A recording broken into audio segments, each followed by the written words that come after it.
You gotta have knowledge for life. We make no distinction between the prophets of God, and we believe in the scriptures, whether that be in Bible,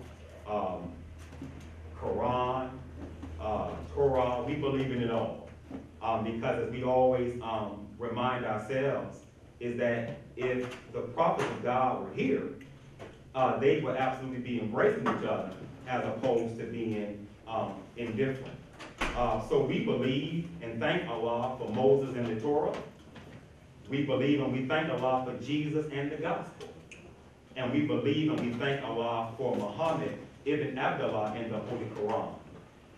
And again, we greet you all again in peace. Assalamu alaikum. The reason why we in the Nation of Islam feel that it's so necessary to always open up our meetings with prayer is that that's one of the things that's so unique about the Nation of Islam, is that at the end of the day, we definitely know that government matters, the community that matters, grants, all of that matters.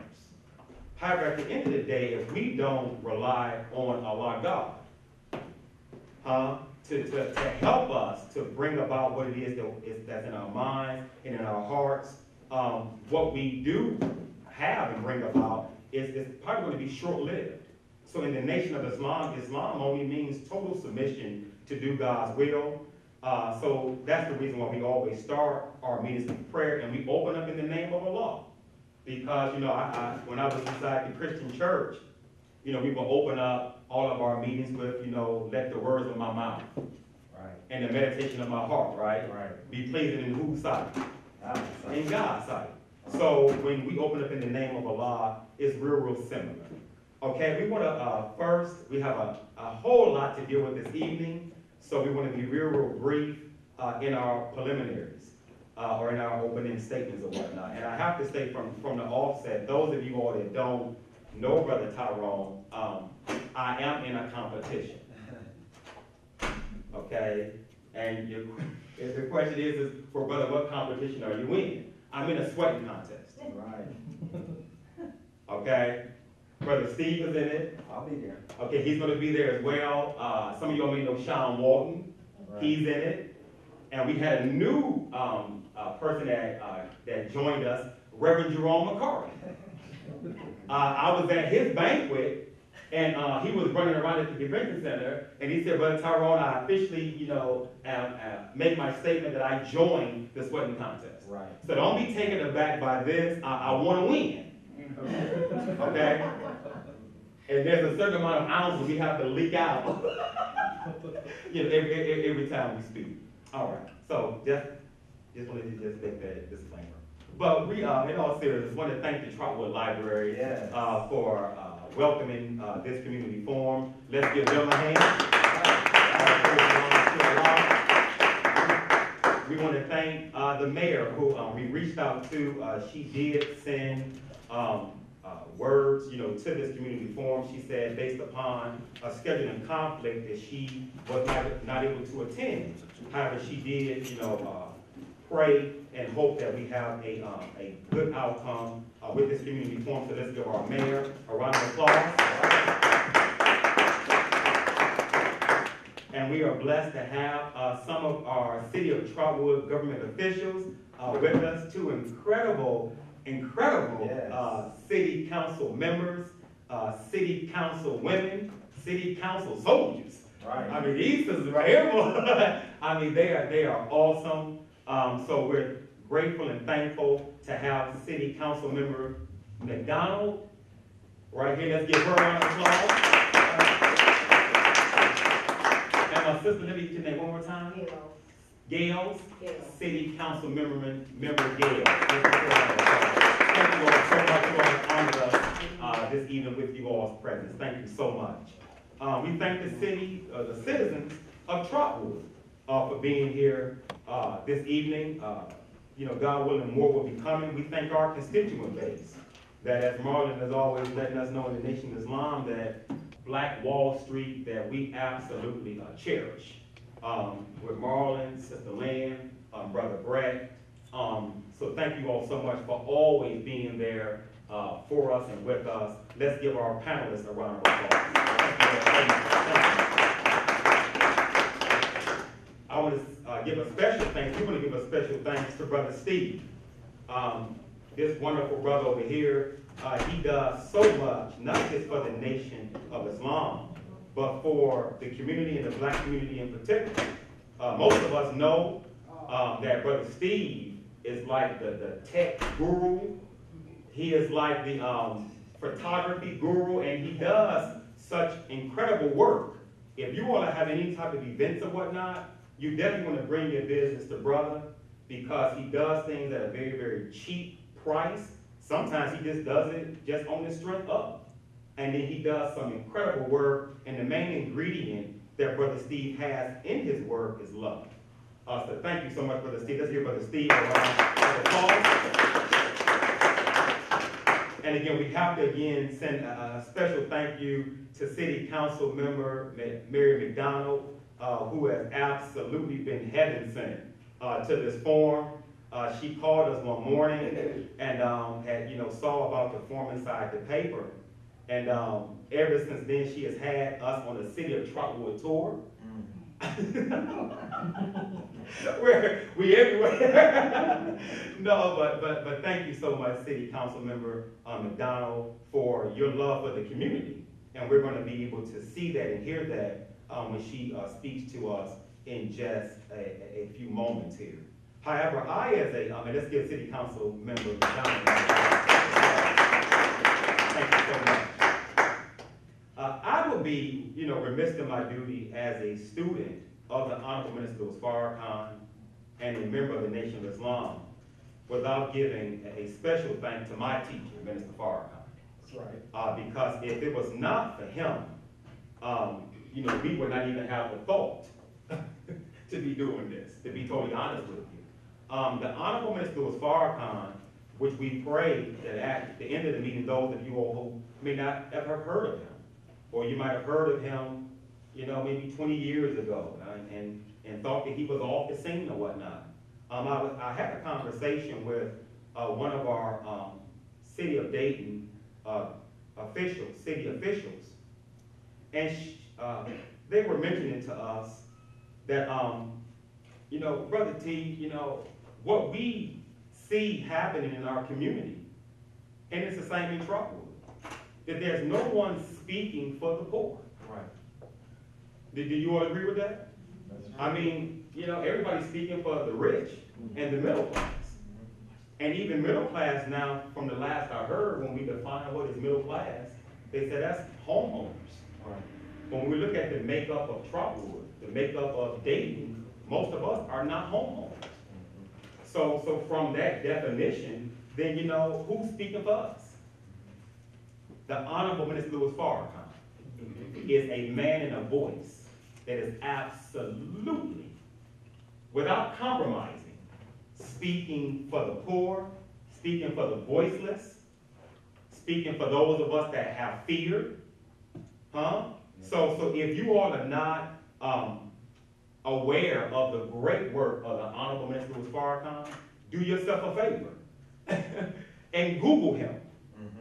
Just Google Farrakhan, and you will be absolutely impressed to not just see his work amongst black people, which is impeccable. However, to see his work that he is doing on behalf of humanity, I mean, what a man. Let's get on Mr. Farrakhan around the all praise belongs to Allah. He is absolutely the springboard of the new.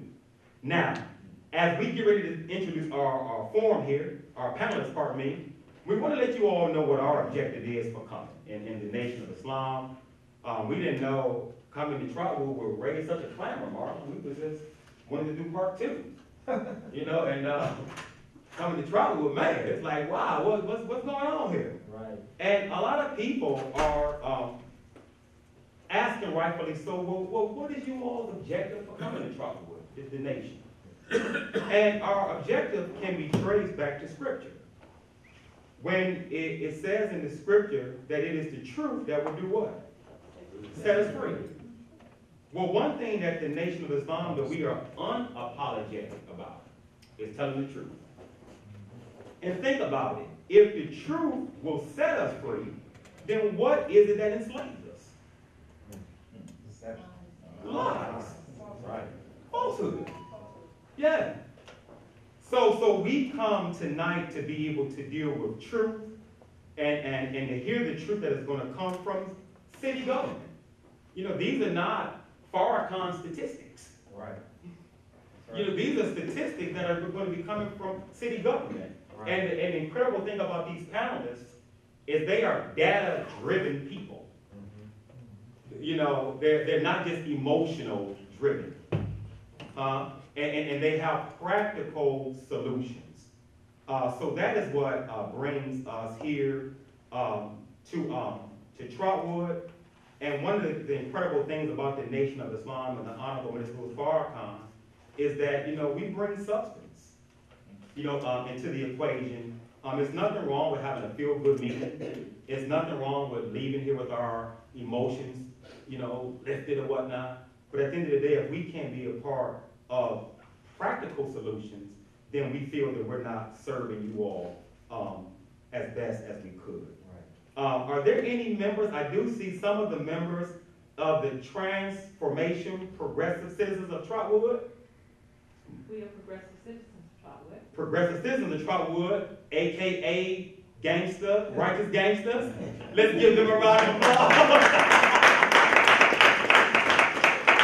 Oh man, they are so incredible. They are so incredible. If you all are not a part of this, can we announce it one more time, my sister? Progressive citizens of Trotwood. Please be a part and get acquainted with that incredible group. They are awesome. Awesome. And then are there any members, and thank you all so much for being here, and are there any members from the Trotwood Neighborhood Transformation? Let's give them a round of applause. Thank you all so much for coming. Thank you all so much for coming. I'll save that statement as a segue into our discussion. And at this time, I now have the distinct honor to bring before us our city council member, Mary McDonald, who is going to deal with some questions that we had posed to her dealing with the present state of Trotwood. Let's bring her on with a round of applause. City Council Member Mary.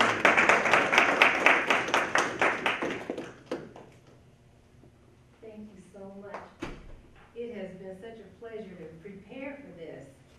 When I saw the article in the paper saying that the group was having a meeting here, I was excited because, you know, we need more partners here in the city of Trotwood, and we need African American males. We need that leadership of who you are as a presence here in the city of Trotwood, and I want you to applaud yourselves simply because of that.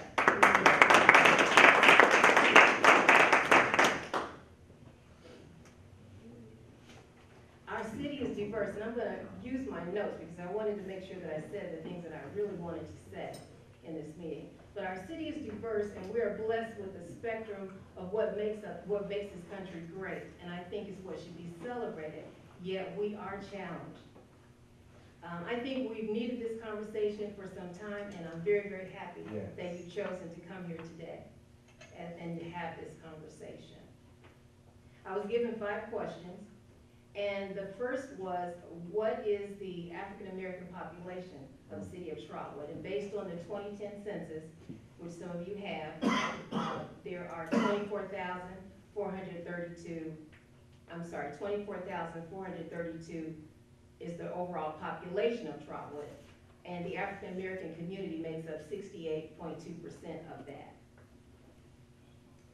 I was asked, what are the reasons given for business owners and for the abandonment of Trotwood?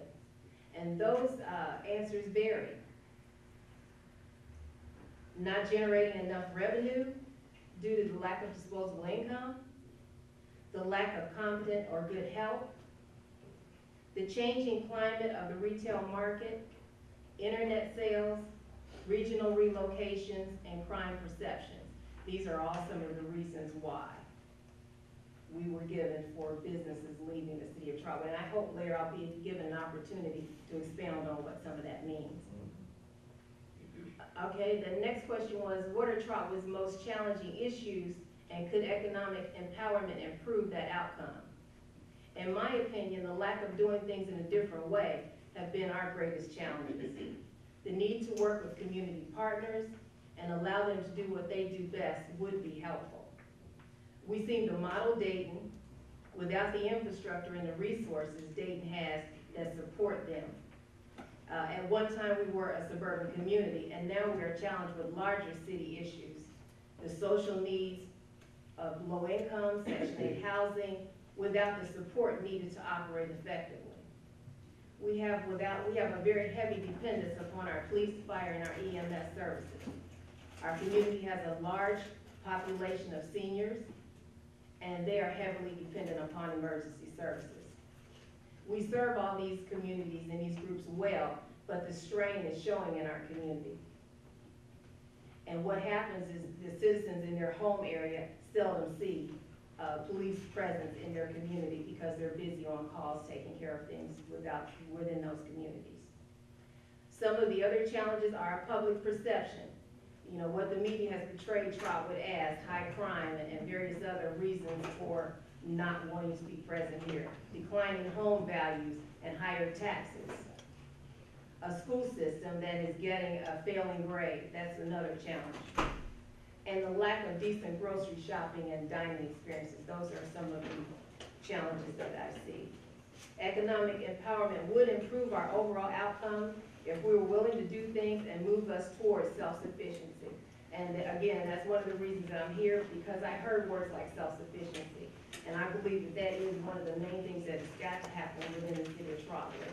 We have got to start thinking about our own survival, simply because state dollars are being cut, dollars are not coming here the way they used to, and if we don't start thinking about how to use the dollars we have wisely and invest in ourselves, we are not going to overcome these challenges. The next question I was asked, with the city challenges, can community engagement help? And if so, how? I say yes, it can help. And it helps by rebuilding trust through the openness for citizens to be able to see our coming together and being able to answer the questions that they have as to what some of the challenges are. It's not popular to say some of the things that, you know, we're going to hear, and it's not popular to say some of the things that I hear, because, you know, people do tend to want to feel good about what they hear. But the challenges that we have here are, we are going to have to start working seriously at saving ourselves. Our citizens have asked for town hall meetings, and those requests have gone unanswered, giving citizens good information that they can understand with measurable outcomes to be used to determine their effectiveness. I believe community engagement would reinvigorate and involve, it would improve the overall feel for our community. Pride in where you live would be restored. Many of us moved here as an upward move. Now many are embarrassed by the portrayal of our community as high taxes, failing home values, and a failing school system, all of which diminish that pride. What strengthens, the fifth question is, in what ways could strengthening the city's economic structure be a benefit to the city's forecast? And that goes back again to pride in our city being restored. Second would be giving businesses that are looking to locate in this region a picture of a community that is striving towards self-sufficiency. And lastly, jobs that pay a living wage that would create disposable income and that would raise the average household income and take the weight off the backs of the citizens who are tax-paying citizens and the seniors who at this time should be enjoying their retirement. They're really struggling hard to stay in their houses because in order to keep the necessary services going in the community, they are having to pay higher and higher taxes and being forced to say yes to various levies. We need younger people moving in our communities, and the only way that happens is successful schools, families where families want to locate in a community where they can have fun, where they can dine, where they can shop. We need all of those things happening in this community to be a successful community. And that was the last question. So I thank you so much for giving me the opportunity. And I hope again to have an opportunity to expound upon these various topics. Yes, thank you.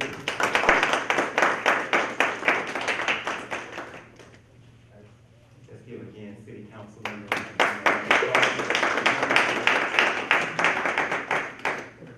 And again, that is, why we're here.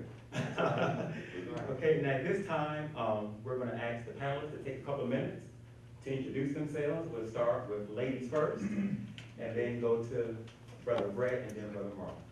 My name is Lynn Brinson. I'm a therapist currently working at Dayton VA. I work with veterans who suffer from substance abuse and PTSD. I recently opened private practice, and as Brother Tyrone mentioned, it's called Black Empowerment Collectives. I'm not only a therapist, I'm interested in bettering my community, bettering individuals. I feel like my expertise is empowerment, because that's what we need, to be empowered, to have that inner strength, that inner awareness to move forward as a community. And I appreciate Brother Tyrone asking me to be on the panel again. And my intent is grassroots approach. What can we do as individuals? Like the councilwoman just said, it's about what are we willing to do to save ourselves? So that's my take.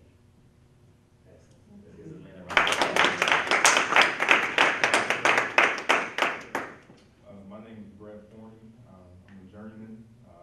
Started off out of high school as a military man, started in the Marine Corps.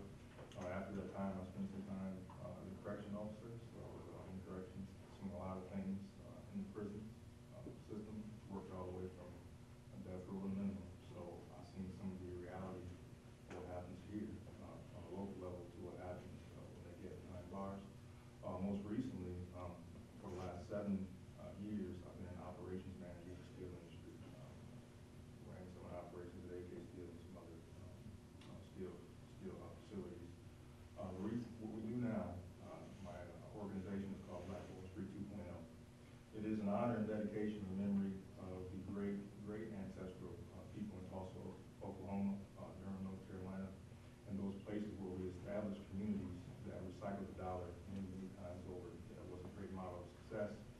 So in that spirit, and after that collective success, we've organized Black Wall Street 2.0, and we've organized collective investing projects by which we gather together people with a common interest in this market to invest back into themselves and create a pool and a fund that can generate a return on investment for the members involved in Black Wall Street 2.0 project.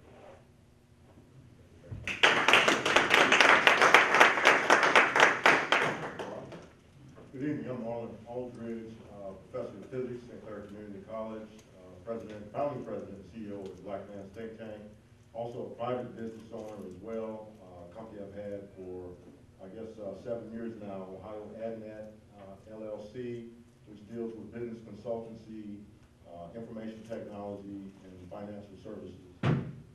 This is my life work, working in the community.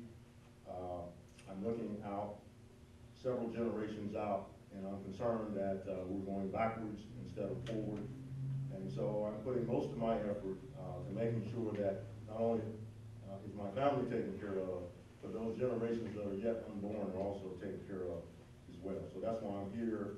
And anytime there is a community need, you can always expect me to be either in thought, in prayer, or in some way doing something to make sure that our community needs are satisfied. So I'm happy to be here to answer any questions and to participate in this discussion as well.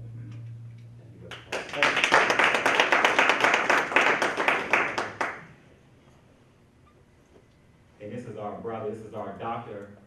Ridgely. He is the director of Muhammad Farms. We have him conference in from Georgia. We're calling him now.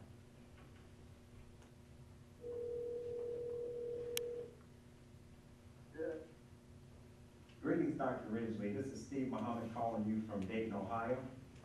And yes, sir, we're in the at the conference now, And we're calling you to allow you to introduce yourself to the audience that's here at this economic forum.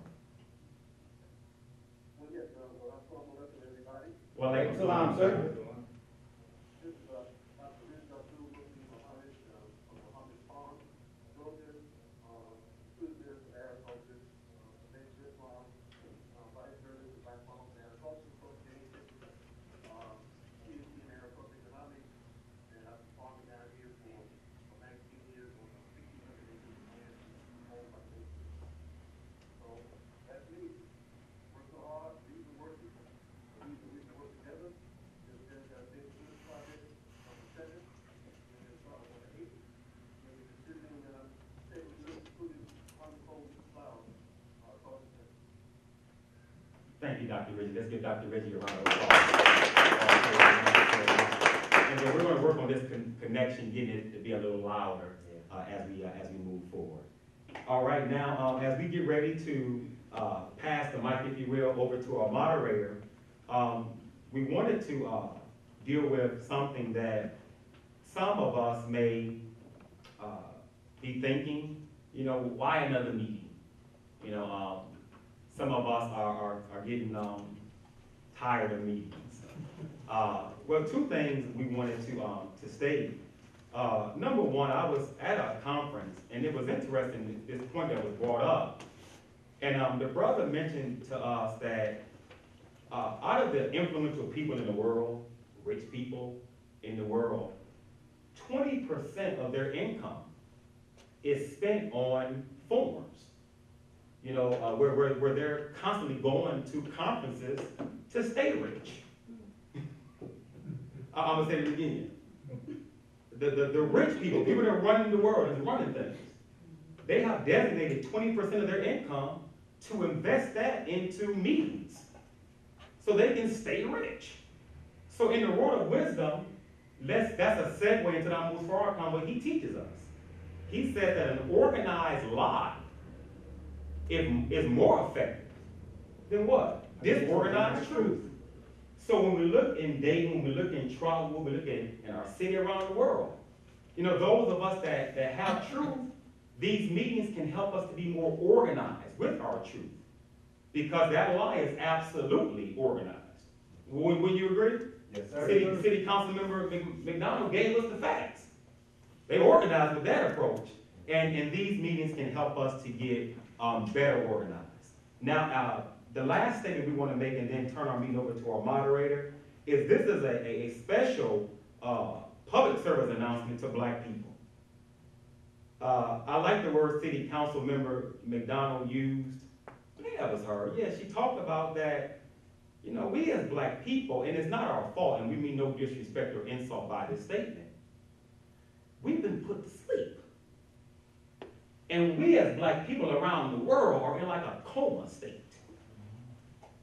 And the majority of us, unfortunately, we don't know that we are at war. We don't know that. Bev Smith, was, as I mentioned inside the first meeting that we had, she had attended our Savior's Day Convention in Philadelphia.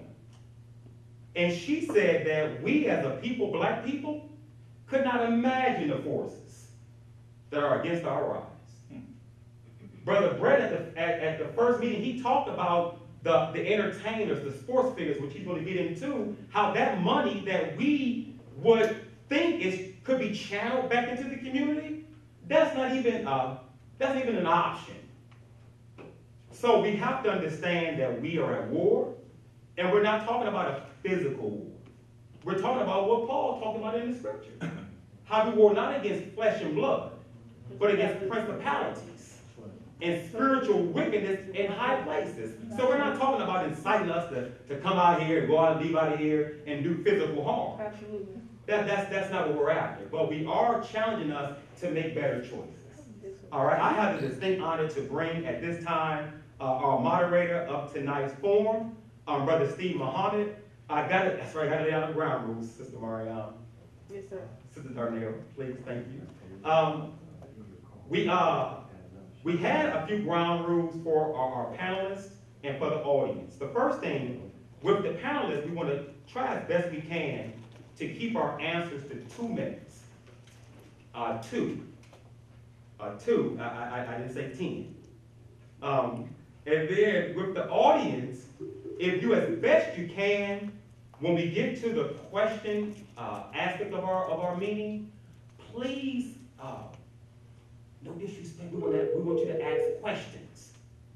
We don't want you to ask a question that you have the answer to. All right, can you hear me? And as we start giving the answer, you start, adding to it. And this is not a statement meeting, unfortunately.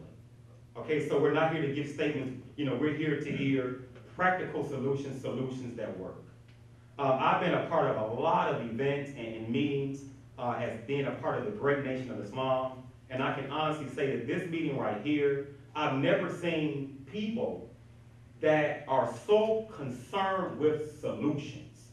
So we want to hear from you. That's the reason why we want to minimize what we're saying and hear from you. We don't want you all to be bashful. We want community engagement so we can leave out of here with an action plan and we can leave out of here discovering something. Is that all right? Yes, all right, so without anything further, let's bring to the podium our great brother, my friend, our brother and friend, the great Steve Muhammad, who was the president of Knowledge for Life. Let's bring him over to our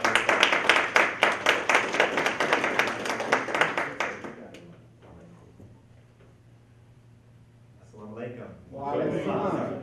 In the name of Allah, the Beneficent, the Merciful, I would like to greet you all once again. In the greeting words of peace is said in the Arabic language of Assalamu alaikum, but in the English language that simply means peace be unto you. And of course we know at a time like this where there's so much chaos and calamity and unrest that one of the best greetings that we can greet each other with is the greeting words of peace and mean it. And actually, Assalamu alaikum is a prayer of peace that you're wishing on the other person. And the return is wa alaikum salam. And the person who returns that greeting says it with more enthusiasm than the person who gave the greeting, because when you are greeted with peace in a time like this, you want to greet them back. That's right. May peace also be unto you. That's right. I want to thank Brother Tyrone for allowing me to moderate this economic blueprint for our survival. And the Honorable Louis Farrakhan said that, our unity can solve 95% of our problems, and then we would allow God to handle the rest. So, in other words, our unity, and in the Quran it says that Allah will not help a people or will not change the condition of a people until the people change the condition of their hearts. That's right. And so, when we look at our community, really this condition can be solved overnight if we would begin to pull our monies together, and hopefully from this conference we'll begin to understand just what that means. So to go ahead and open it up, I'm hoping, I want to make sure Dr. Ridgely, can you hear us, Dr. Ridgely? Yes, sir, much better now. Oh, you sound much better. Beautiful. Dr. Ridgely, we want to start it off with yourself because I think that it's very important to lay some historical foundation to our economic plight. And one of the questions I would like for you to expound upon is the Compromise of 1877. Can you allow us to know what exactly happened at that compromise? Well, there was an election and in 76, and the Democrats and the Republicans were at it, and it was a split deal, and they had to decide on how who's gonna win. So they made a deal. They said if you pull the troops out of the South, then they would let the Democrats win. Well, the troops to the South, of course, was to keep people off of black folks as we came out of slavery and to get a do for ourselves.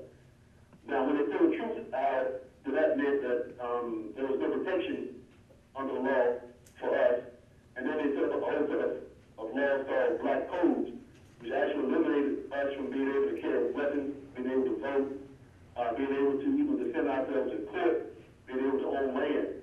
But even with that, that was a terrible thing that happened. But even with that, by 1910, we had 16 million acres of land. Now, remind you now, these black codes are in place, and we weren't supposed to be able to get land, but we got 16 million acres of land by 1960. And nobody gave us 40 acres of a mule. So what I'm trying to say with that is no matter what the white man and the system did to us, up to 1916, somehow we've gotten, 1910, we've gotten 60 million acres of land. By 1900, we had 10 million acres. By 1910, we had 16 million acres. We had 10 million people. And we were the workers, the producers. And then they came to a whole set of lynchings.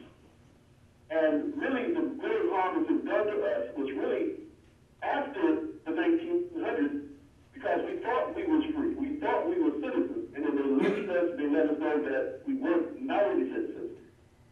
Then we went and our own segregated communities and began to develop some things for ourselves. So by the 1960s, even all of this segregation and racism and so forth, they never outlawed lynching. In my town, we had a black hospital, a black college, black high schools.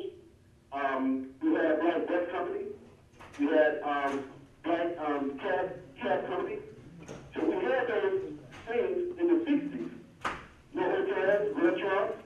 But then they came with innovation. They came with, I thought every removal.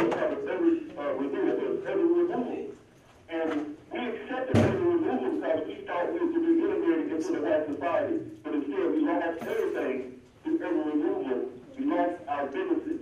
And we were allowed to work in these corporations for a little while. And then after they got us all in there, they took the corporations out the country. So now we got 40 to 50% unemployment in our major cities, especially amongst our youth, because they tricked us. Yes, They tricked sir. us. Yes, sir. And we got to understand, we've been tricked, we've been bamboozled, we've been hoodwinked, we've been swept out of our wealth.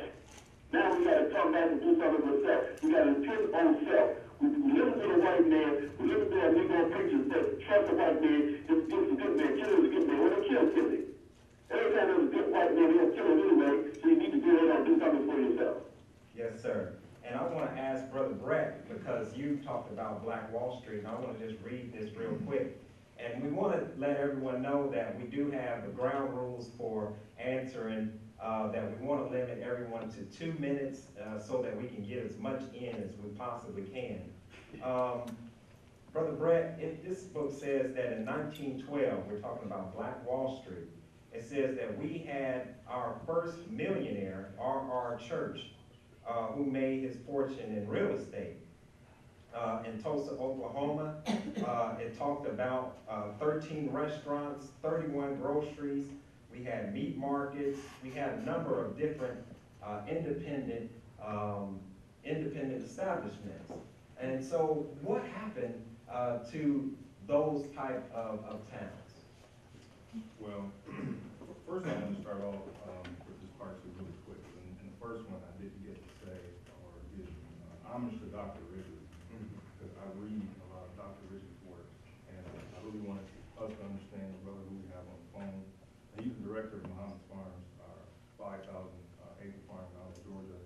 Takes care of the farm night and day, and is very industrious businessman. His history goes back very far, back to North Carolina A&T, where he did a lot of teaching on and around that campus. I believe Dr. Ridgely also has a degree from A&T, if I remember correctly, in agriculture as well. Dr. Ridgely is also one of the world's foremost scientists on the Great Pyramid as well. His water theories, hydraulic theories, and how the stones and blocks of the pyramid were actually moved are studied by scientists the world over. And you watch the Discovery Channel, you watch Time, National Geographic Channel, you'll see Dr. Ridgely's theories and his works about the pyramid. So he's a man of great science and magnitude, so I kind of just wanted us to understand that. Great to be on the phone with you, Dr. Ridgely, as well. So I wanted to jump into your question about what happened. Historically, we know that there was an incident that caused the demise of Tulsa, Oklahoma. Was a situation that was kind of pre-planned. It was after, around that time, after World War II, World War I, when a lot of the soldiers were coming home around that area, and found a very affluent black neighborhood in Tulsa, Oklahoma, that they called Little Apple at that time. The millionaires were there. They had their own airstrip. They had their own airport. first time, they were accused of being uppity. An incident happened on an elevator at Tulsa, Oklahoma, between a young black boy who was accused of inappropriately touching a white woman, and that sparked a conflict between some of the black men who were also returned home from the war as well, who defended the young man and some of the citizens. After that, there was air bombings on the city, machine gun fire, and so forth. The city was set ablaze in that incident, and in between 3,000 to 4,000 black people died in Black Wall Street. Very, very little scope of history.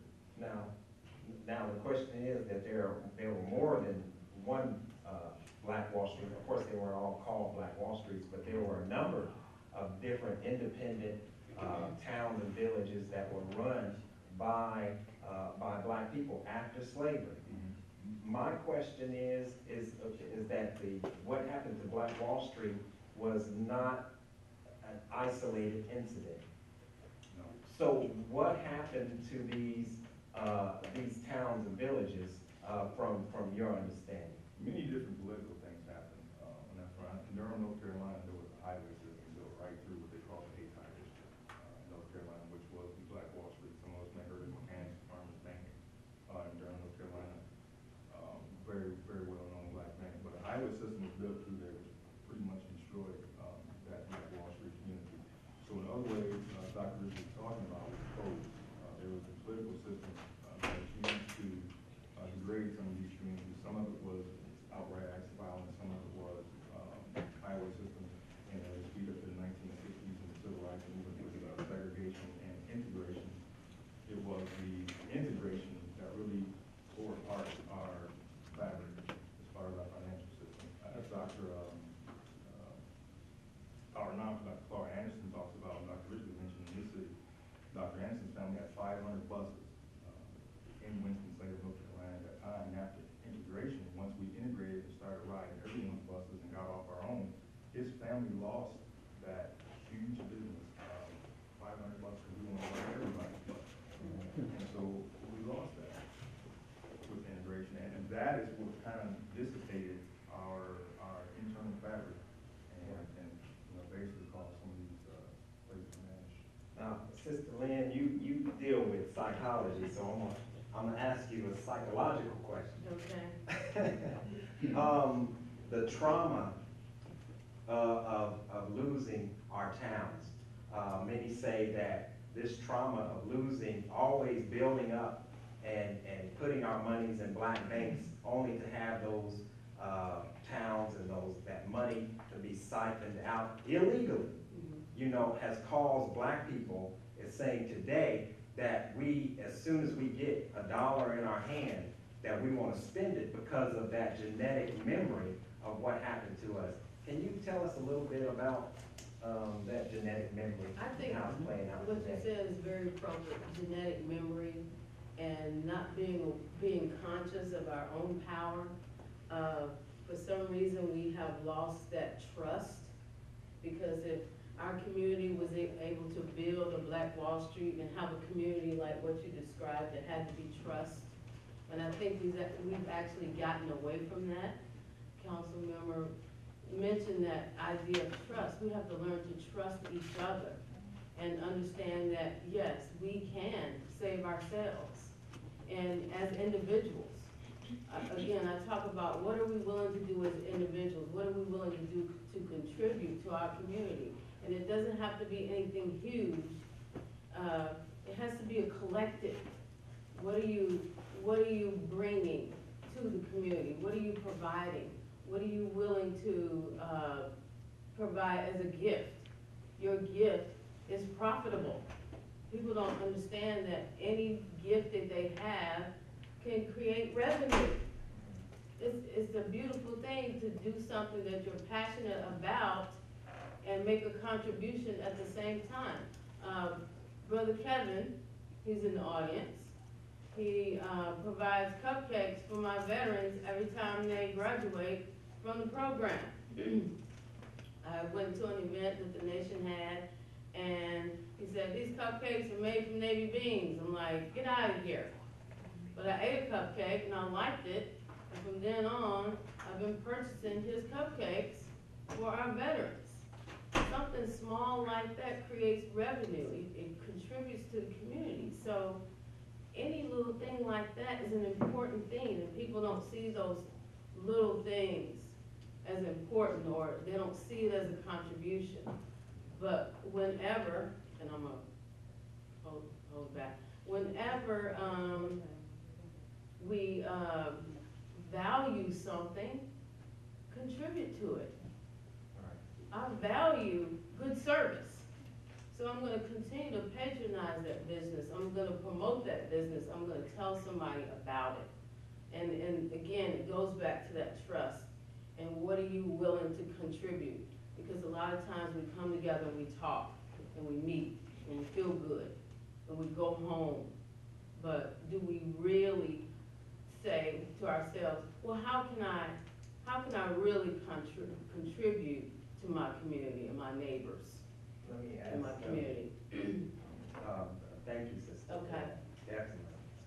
Because I think we do need to begin to understand the psychological damage that has occurred to us that really puts us in this condition that we're in today. And on the flip side, Brother Marlon, can you give us some of the obstacles of us starting a business today as a black entrepreneur who wants to start a business? What are some of the obstacles that we will face? What are some of the obstacles? It depends on the person. Education could be an obstacle. Of course, capital could be an obstacle. But more importantly is determining what needs the community has. That's the first place that you want to start, is determining what does the community need for a particular product or service. Okay? And so that's where it starts at. And then, of course, you have to assemble the resources to do that, whether it be through inheritance, whether it be through going to get a loan at a bank or a finance company or something like that, or use some other kind of constructive means to gather capital, whether that be through friends. Today, there's even an opportunity to do what's called crowdfunding and go out and have the community be able to provide resources to help you start a business. But that's a starting point. But here's what I'd like to say in addition to that. Challenges can easily be overcome. We humans have been doing that since, we can't even mark human existence as far as I'm concerned. But wherever that existence has started, and we have started in a civilized state, we have always been able to overcome any obstacle that has been put in our path. That's something that our cognitive processes and these frontal lobes that we have allow us to do. So it's easy to overcome obstacles. But in order to overcome, in addition to that, germane to our discussion today is this idea of values. I was saying to someone earlier that no matter what program that the government, whether it be the Freedmen's Bureau or any other type of program, civil rights legislation, which has always been there, programs that no matter what governmental level, whether it be corporate philanthropy or what have you, most programs that have been there for us, they either dissipate along the way, they vanish, or they're short-lived, or they're, you have people there that are unethical, that don't allow people to actually enjoy those benefits. But there's another side to that as well, which I think is germane to us here, is I think that we have a value mismatch within our community. And what I mean by that, the values that you have up here contribute to the behaviors and the attitude that you have in your communities. And I want to give you some examples so that you understand what I'm talking about. I have been working in this field with the Black Man's Think Tank, helping to develop industry among black organizations and professionals for at least 7 years now. And here's some of the things that I'm saying. I'm saying that in our communities, we value self-employment versus true entrepreneurship. And we seem not to know the difference between the two. A self-employment mindset is a mindset in which you want to go into a business and you offer employment for yourself. Whereas an entrepreneur is a person who takes risks, many times without a safety net, and employs people to make sure the community derives a benefit from that. Their standards of living are increased. There are many benefits, including fringe benefits that go with entrepreneurship, whereas a self-employment person, a person that believes only in self-employment, does not have that mindset. From a numbers standpoint, I know that in 2007, there were 1.9 million black-owned private businesses in the United States. 95% of them were self-employed people. Only 5% of them employed anyone. That was about 100,000 businesses. Okay, out of that 100,000 businesses, only employed 750,000 people. Well, in that same year, Walmart by itself employed 1.9 million people. So you see there's a value mismatch there. I can go on and on with this. I do want to stay within my time frame, because you know All right. Well, thank you, brother. Thank you, definitely. I wanted to ask Councilwoman Sister Mary. Yes. When we look at Trotwood and we look at the green, a lot of people believe that there was some controversy there with the whole, as you were talking about, with the media making it appear as though the Salem Mall was a dangerous place to go. And then we just see how the green opened up, and it seemed to siphon, not by accident in most people's mind. Can you say a little bit about, you know, your understanding about what took place with this vacating of businesses? Right, one of the things that, is it okay if I say it? Yes, ma'am. One of the things that I came to learn on city council regarding the business change was the model that retail started to take on. There was a decision that every community was not gonna have their own little store anymore. It was gonna become a regional destination type thing. So now when you see communities that don't have retail, and then you see an area of the highway where people can easily access it because it's right off the highway, that's been the new model for how to have shopping, retail, and restaurants.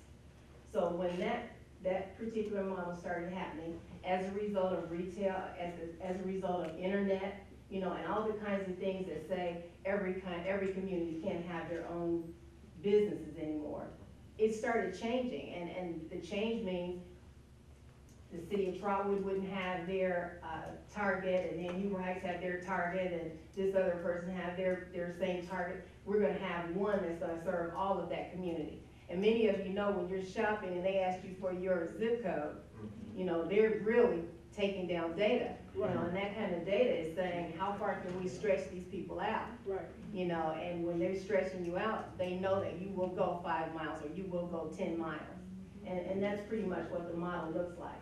So now when larger businesses decide they're gonna locate somewhere, they pretty much know how far they can get you to go. And our community definitely spends dollars, we definitely have needs, but we will go anywhere. And our challenge is for our folks to understand, you've gotta spend your dollars where they're gonna benefit you most. And spending them in other people's communities, and people knowing that you're willing to do that, you know, will allow them to continue to stretch you out further and further. All right. And we want to go ahead and open it up to the floor. If any of you all have questions for any of the panelists, go right ahead. I wanted to ask Dr. Ridgely, can you talk a little bit about the circulation of the dollar in the Black community, and how that lack of circulation is strangling any type of economic growth? Well, first of all, you know, we don't have a Black community anymore. We just have some places where Black people stay. When I was young, we had a Black community, meaning that we grew up together. We knew each other. Right now, most of our communities everybody's absent. I mean, they're not home most of the time. You don't know who they are. By running out these jobs, we've been placed in different parts of the country, but we don't even know each other. So we don't have a community.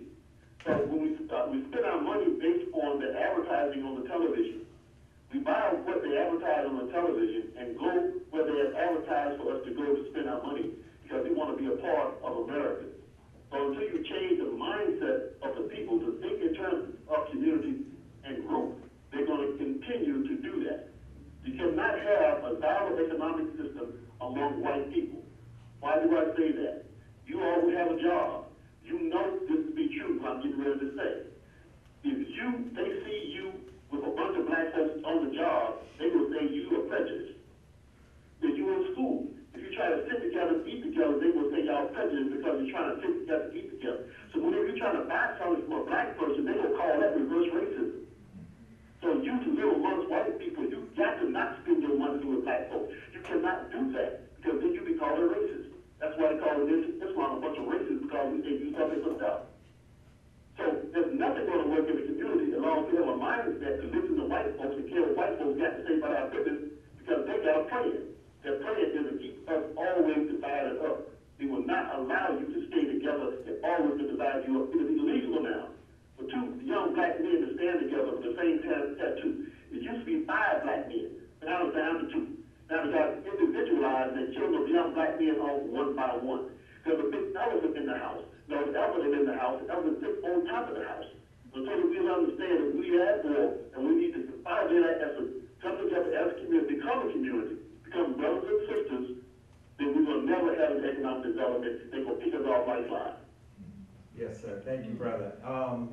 And that brings us to, is there anyone who has any questions? Just think of, okay, yes, sir, Keith.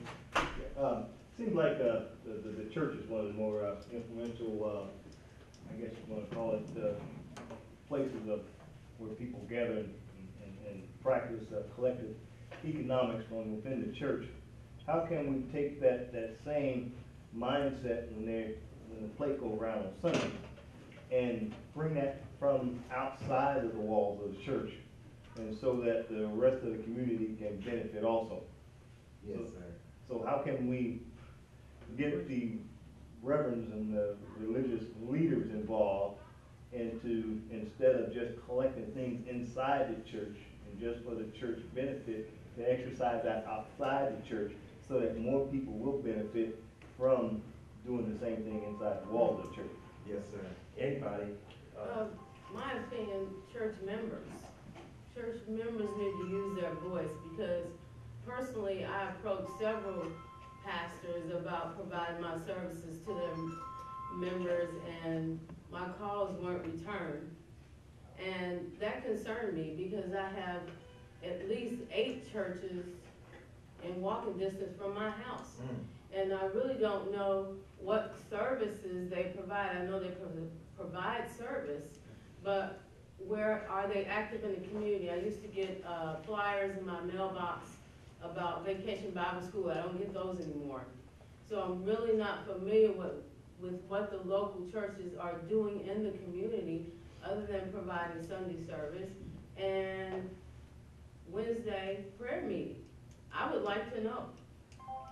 Again, I've only lived in Dayton for about 22 years, and I am, again, unfamiliar with the active part of what churches are doing other than providing Sunday service. So that's a good question. I wanted to comment on that. Again, I'm open to providing services within church members, because I believe that people need prayer. I believe people need spiritual healing, but they need to take action in addition to getting that spiritual food. I can pray all day, I can meditate every day, and I do, but I have to move. Right. I have to do something in addition to participating in that spiritual ritual. So I feel what you're saying as far as churches have, in my opinion, I'll wrap it up, they have a lot of power. Mm-hmm. These ministers have a lot of power, and if some of you who are church members, I challenge you to approach your pastors and say, what more can we do in the community? How can we be more visual? How can we contribute economically to our community? I mean, can you build a big enough church? I mean, I know every church I've ever attended has a building fund. And how big do you want? How many people do you want in the church house? But again, we need people to move and be active as far as contributing. Our community has needs. Yes, sir. I'd like to tackle that question too. Brother Ridgely, we have Brother Marlon and then yourself, okay? Okay. Yes, sir, go ahead, Brother Marlon. The black church is an institution. The institutions basically guide our communities. They help develop our communities. The first institution and the most primary one is the family. The black family has been decimated. If you look at the numbers, at least in the 60s, you can depend on a black child to have at least, about 80% of them had at least 2 parents in the household. Okay, we see now in this current period, the contemporary period, is that those numbers are down now to in the 30 percentile range, about 30%. So that's a disintegration of the black family. The same thing has happened to the rest of our institutions as well.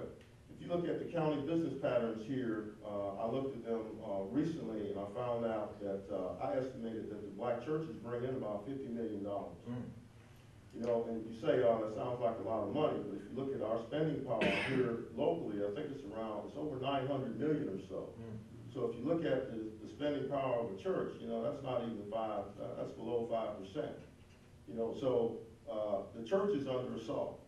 And these churches, to believe it or not, the ones that you see with the big edifices, the banks don't even want to carry those loans anymore. So they're basically telling the churches, we don't want to carry your loans anymore. So the black church is under assault. Okay, so that's one of the reasons that you aren't going to see many solutions coming out of the black church, because they're under assault. In the same way that the black family is under assault. You see that our other institutions, our educational institutions are under assault. Look at what's going on in Wilberforce. That's one of our oldest private black colleges, but on the verge of bankruptcy. You know, so that's a problem that we're going to have to address. But what I'm finding out in my work with talking with business leaders and politicians and so forth is that, again, no matter what kind of program that they can offer to the community, we seem not to derive any kind of benefit from it.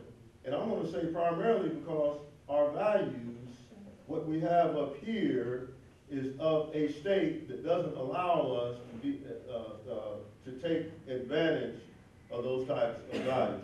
So we have to strengthen the church back up. Right. But before we can do that, the black church has to relook at the values that it had back then when it was powerful, and compare and contrast those values that they have today.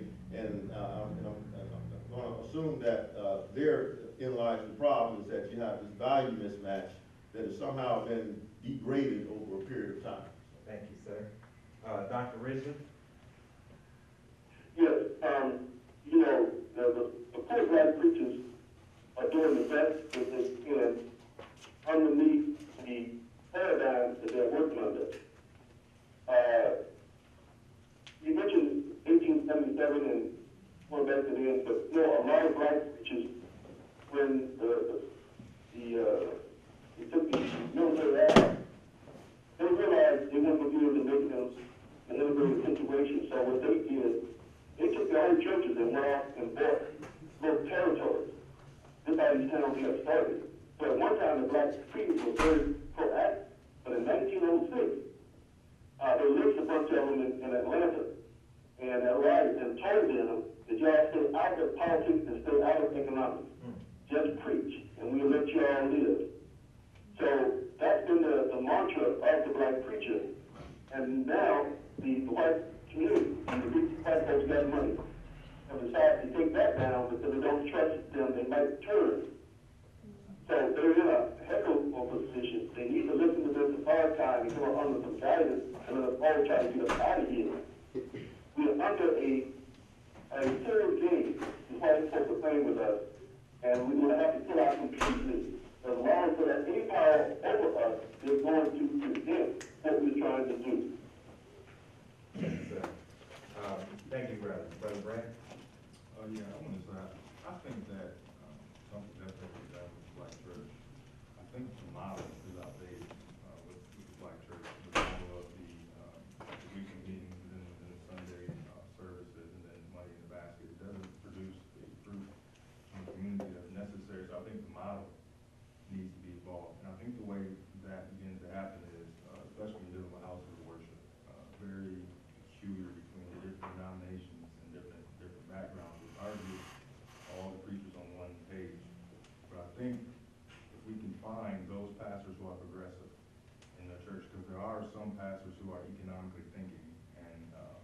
trying to do business.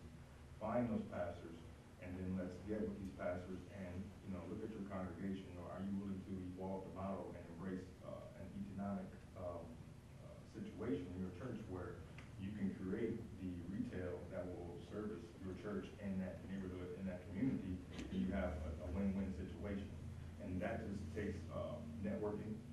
Some of us in this room right here, some of us have family members who know pastors who are progressive like that, but we just have to identify who they are and then get in the room and figure out what we can do with the mileage we fall. I want to chime in on that just a little bit myself from what we were talking about earlier from the lingering legacy of slavery. When we look at the black church, as Brother Marlon and everyone on this panel is saying, that at one time the black church was the center of politics. It's not that they stayed out of politics.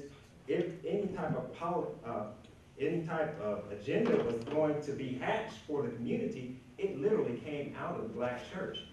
That being said, that put the black preacher, as Dr. Ridgely was saying, under great threat for his life, as we know with Dr. Martin Luther King. So what you have during, before integration, was you had the black church more with what's called a black theology. But then, during integration, it went into what's called prosperity preaching. And this prosperity preaching focused more not on the community, but it focused on the individual. Now, when we think about the black church today, think about this. As Sister Lynn was saying, the power that the black church has. The power is not necessarily in how much money they have.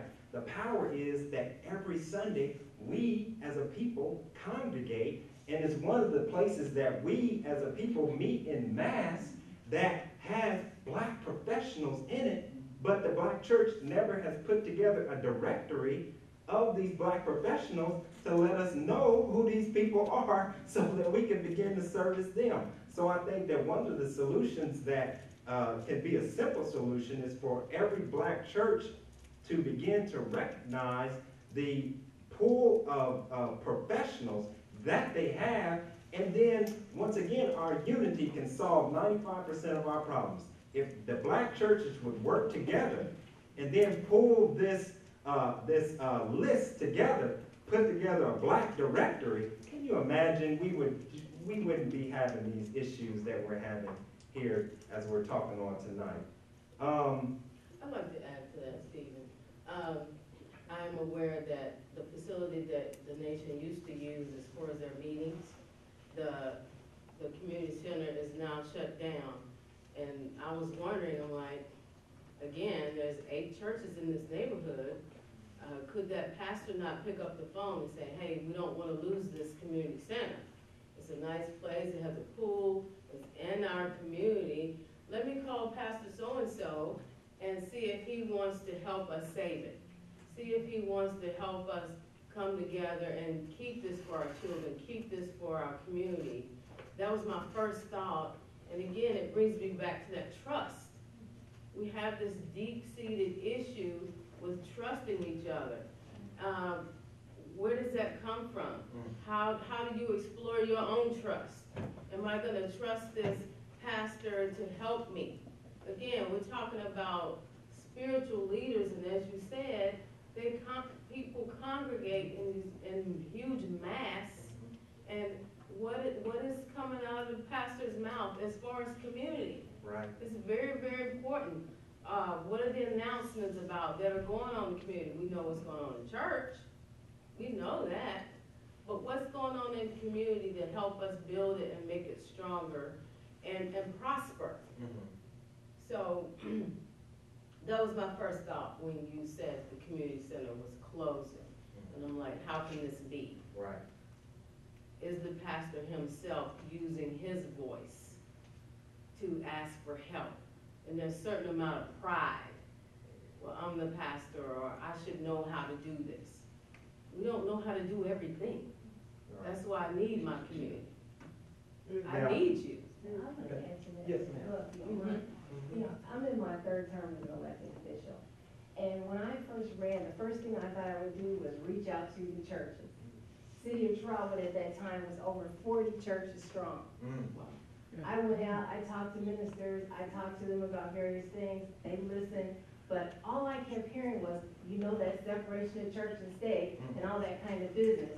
And I'm thinking, you know, we've got to get away from that kind of thinking. Besides the schools, the church is the only other entity within our community that we are gathering. Yes. And we're gathering in large numbers. And we have to take responsibility in challenging our ministers to know that they have a responsibility outside of their building.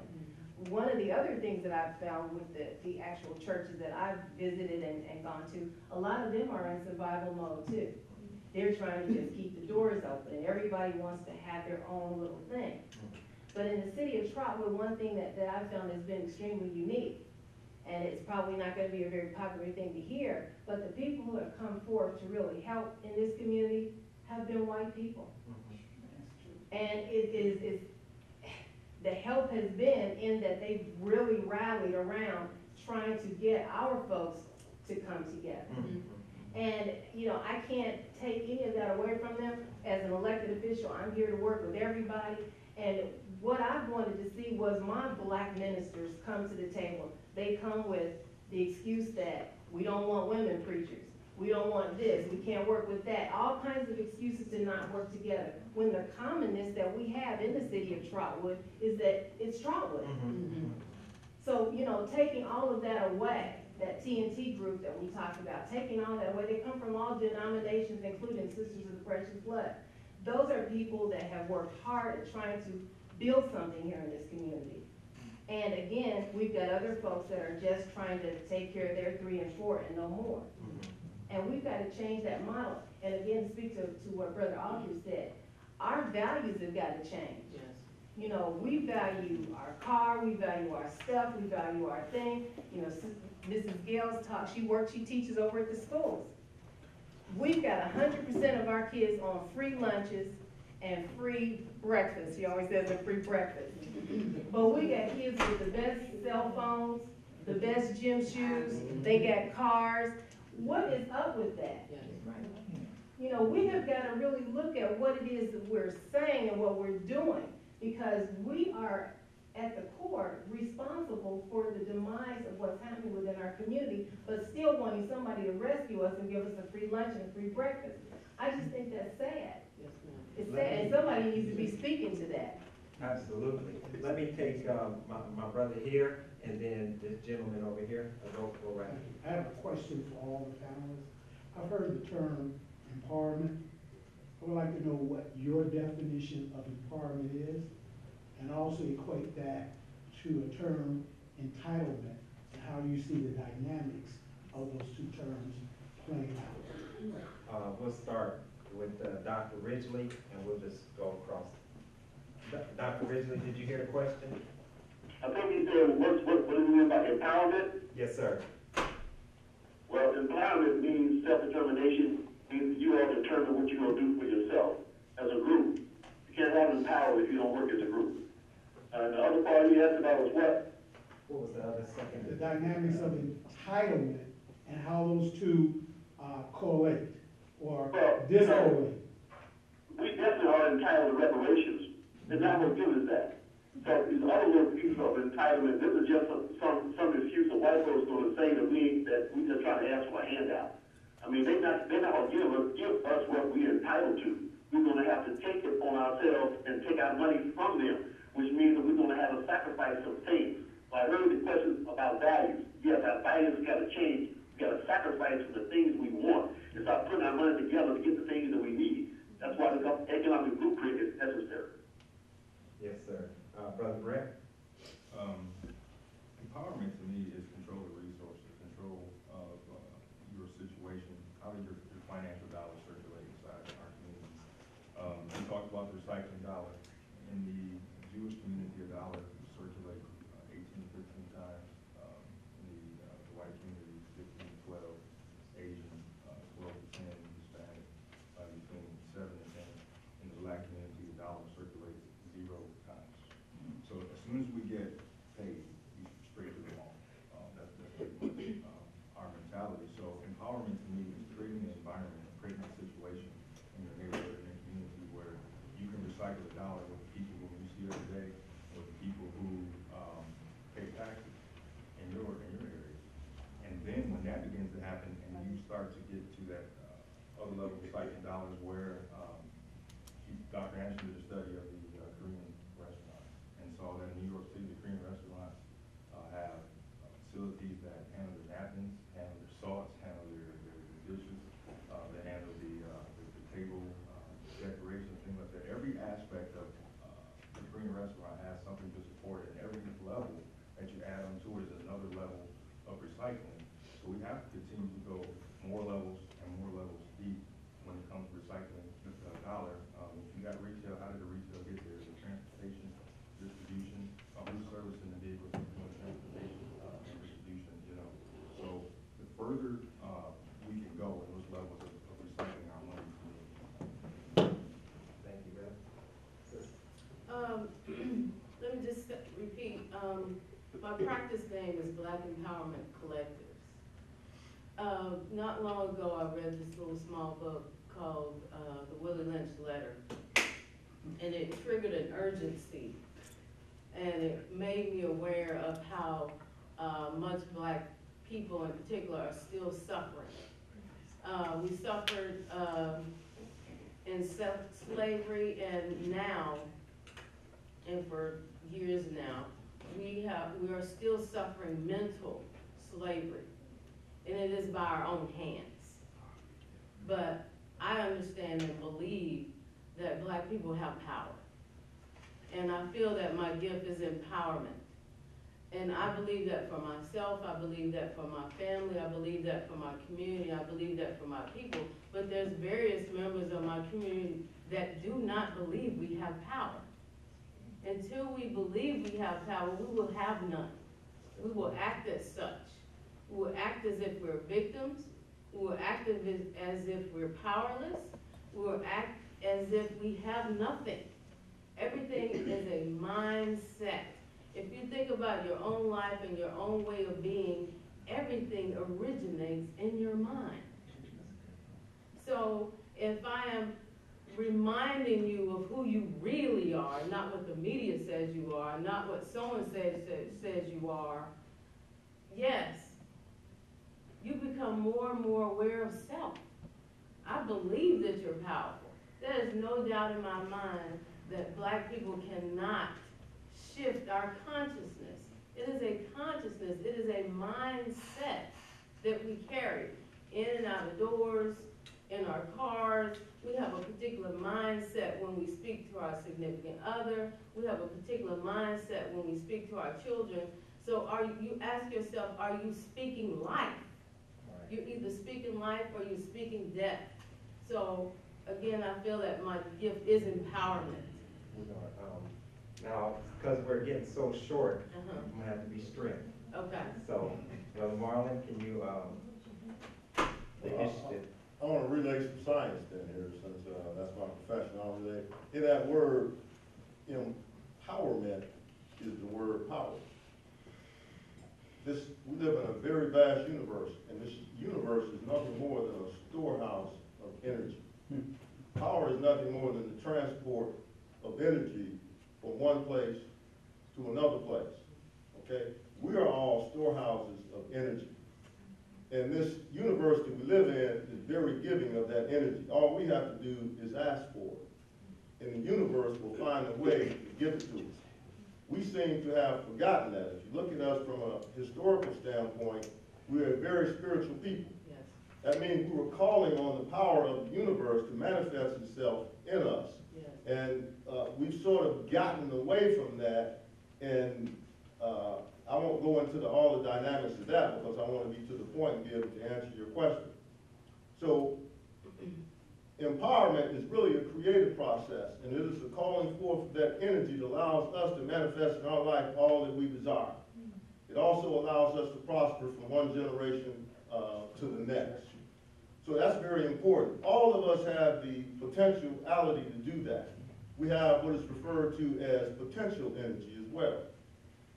And so we all have the ability to do that. All we have to do is call it forth, number one. Now, in terms of entitlement, when you walk into a psychologist's office and he sets you down, the first thing he wants to know is your history. He doesn't want to know the history of, or he may not want to know the history of your brother, your cousin, or whoever. He wants to know your own personal history, right? So from that standpoint, you begin to look back.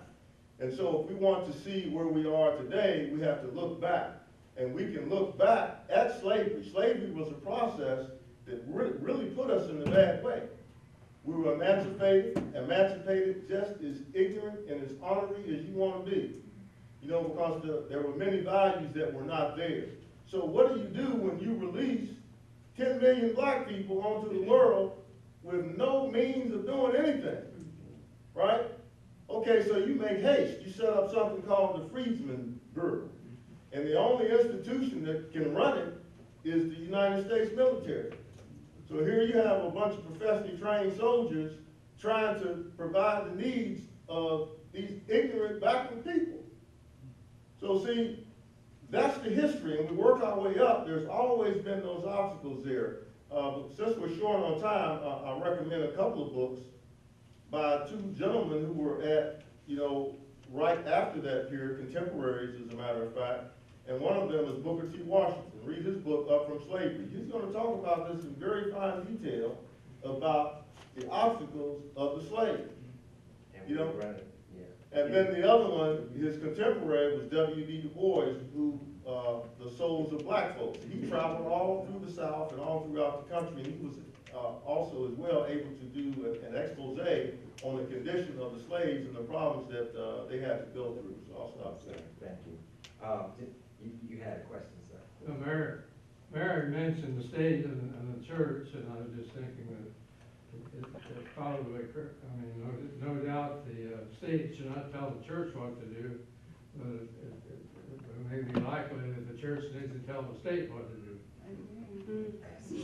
That's right. Let me chime in too on all of what you all said real quickly, you know, about the empowerment. I think empowerment is when you have the knowledge of self, the knowledge of time, and the knowledge of what must be done in that time. You know, one of the things that black people lack is the knowledge of self, and this lack of knowledge of self, when you don't have a knowledge of self, then you don't have that connectivity to your brothers and sisters. And so when you don't have that connectivity to your brothers and sisters, everybody is looking in opposite directions and going their own way, when as a people, that if we only look in as far as seeing ourselves as a family, and a good example of that, and you don't need to reinvent the wheel, is Chinatown. You got Chinatown where I went to Philadelphia and New York, and in Chinatown they got Chinese letters, they got Chinese people behind the counter, they got Chinese people on the other side of the counter giving them Chinese money. In some cases, they're not even dealing with American currency, and they got a Chinese newspaper. And so the Chinese are not picketing or boycotting anything. And so one of the questions, and we'll go ahead and go, okay, let me get this question in. And that's the question of economics and violence. We want to ask the panel, starting with you, Dr. Ridgely, how is economics related to the violence that we see in our community, and also the violence we see heaped on our community? Well, it starts with the violence on our community. Meaning this, if I have a negative experience and a negative life, everything is negative for me, I'm catching hell, and I'm going to express that for the closest person to me, that I can get away with it. In other words, I know that I beat up on and kill a black person, I have a less chance of going to jail if I beat up on and kill a white person. So if I'm upset, the first person I'm going to attack is black. Now, if I'm making money, I ain't got time to get in trouble. If I'm making money, I got a business, I ain't got time to get in trouble.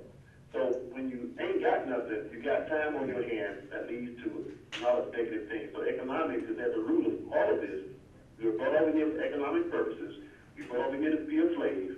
It never intended for us to be a part of this country. And we continue to fight, try to get in, and they do everything to keep us out, and then turn us own self to make us feel that our black self is the problem. So I see another black person, he's the problem. So I'm upset, so I kill another black person. Yes, sir. Brother Brett, do you want to? Where I relate is look at the flight of jobs from the city since the '60s and even before that. A lot of jobs have been overseas, and when you have that flight of income in the communities, then the young men in that community don't have those places to work, and so what ends up happening is they find other entrepreneurial ways, street pharmacy ways to make up for that lack of income. And when you have a situation like that where the men are not working, they're out in the streets and doing things like that, instead of using their God-given gifts in mathematics, or God-given gifts in science, God-given gifts in architecture, culinary, or what have you, when you are practicing and using your gifts, then you have an enlightened mind, and you're moving towards being a civilized person. So when you have a society that is one struggling with food that they eat, bad food that's causing bad thoughts, poor health, and further driving money out of our pockets from going to the doctor and buying all kinds of pills. And so we have to have a situation where our young boys, when they come out of high school, they need to be confident that they can handle the world. I remember when I got out of high school, I mean, I knew I was an industrious person. I didn't know exactly what I was going to do. I didn't have a skill mastered. And these young boys need to have a skill mastered by the time they graduate high school so that they can feel like I can go out into this world and I can grasp and master something and be productive. You can now get your college degree coming out of high school nowadays. So we have to have a type of vocational program that teach these young men the automotive industry, the electronics, to look at the new incoming economists, that by the time these young men are out of high school, they can step out there and be ready to jump into that. Now, that may not happen necessarily with the educational system as it is. There are some schools that are trying to put the vocational programs in, they don't have them the way they used to. But the community needs to come together to figure out how we can supplement the education that we already receive in Trotwood, so that the boys come out with a much more professional mindset and a master's skill. Sister Lynn? I think there's several factors that tie into economics. Family issues. We as a culture aren't willing to address our family issues. We got stuff. We got issues that we're not willing to talk about. We got issues that we develop with experiences, and those things are a factor as far as our emotional and mental health. There's also education issues. I've attended several meetings with the young women who are head of Racial Justice Now. They talk about the education system and how it is detrimental to our young black males. And I feel like it's a system problem. I feel like teachers, educators in particular need to learn how to teach them. A lot of educators aren't willing to take the time. I've heard complaints about, I'm not a social worker, I'm a teacher. But that's part of your role is to nurture that child and reach them. They're not there to reach you. You're there to reach that child. I think that's a factor. And as Brother Stephen mentioned, self-awareness. What are we as adults pouring into each other? What are the words that we're speaking, that energy? What are we bringing? What are we bringing to those young individuals? Because we're role modeling, whether we want to accept that title or that role or not. Those young people are watching our behaviors. They're watching our attitude. They're watching what we say and do. And I've heard so many adults complain about these young people. These young people are off the hook, and these young people, they've only been on this planet a short time. What do they know? Right. What are we teaching them? And we gotta move on to. And one more thing. Okay. And that lack of community. As the doctor said, are we really a community anymore? We seem to be individualized, and that saddens me. So, I just want to add that piece. Any worthy historian will tell you, when they look out at the world since the beginnings of human civilization, will tell you that any nation or country that has been at war, this is where the violence comes in, that has been at war, has not been able to contribute anything to humanity. Only during times of peace have nations been able to contribute to humanity. So with that said, and having knowledge of that, that is one of the reasons that we have not been able to transform from this stagnant state we seem to be in, and really in my mind, retrograde state, we're going backwards, is because we are at war. We are in a state of perpetual violence, and that perpetual violence is by design. You know, we've seen some instances of it. We've recorded a number of our institutions, our authoritative institutions, i.e. the police department, killing black men who are unarmed, right? Now, being a man, and I think most men, or maybe most people will be able to sympathize with this or empathize with this, is that when you are a man, it is your nature to provide and to protect. But when you can't provide and protect your own, what do? You internalize that same violence that's been perpetrated on you. You perpetrate that on your family, i.e. your spouse, your children, and your brothers. So see, we have to, here's where I'm coming at, and one of the reasons that I thought a think tank was important is that we're also, being a very spiritual people, we're also a very emotional people. We're not that very critical, at least in my opinion. So I say that to say is that we need more institutions like think tanks that are able to look at the world as it is and be able to investigate and examine that world and use our skills of compare and contrast to see how is it that other communities that do well, we need to examine those communities and find out what it is that they have within those communities that we could pull over into our communities that will allow us to do well too. But it's going to be very hard to do that when you have a community that is perpetually at war. Not only with, you know, certain institutional institutions that seem as though, or at least by decree, i.e. by law, state that they are for us, when in fact, the actions that they perpetrate against us say something otherwise. You know, so. Yeah, I gotta cut you off, sorry about that, brother. We wanna get to this question, and we wanna just go ahead and get to some possible solutions. And we'll start with you, Brother Marlon, since you, what action, or how do you see your program being of help to the citizens of Trotwood as Trotwood is looking to redefine itself? Well, I'm pretty almost giving you the answer. I'm almost at a point now where, I'm never gonna give up now, but I'm almost at a point now where we, as a small organization, have been able to offer many programs and have been in place since our conception. But here's the problem, if the values are not there, then I don't care what program we offer, if the people don't want it, then you're wasting your time offering it. Now, I've said that as a think tank, one of the things that I have to do is to make sure that I know what I'm talking about, okay? And so that means I have to study a lot. And those that I work with, they have the same thing. They have to study a lot, right? They have to look at the world. We have to get into those books. I look at other communities. I look at what has been done all throughout history in terms of economics, in terms of sociology, in terms of psychology, in terms of anthropology. I'm sort of forced to look at all of that and be able to extract something from that that would allow us as a people to be able to move forward.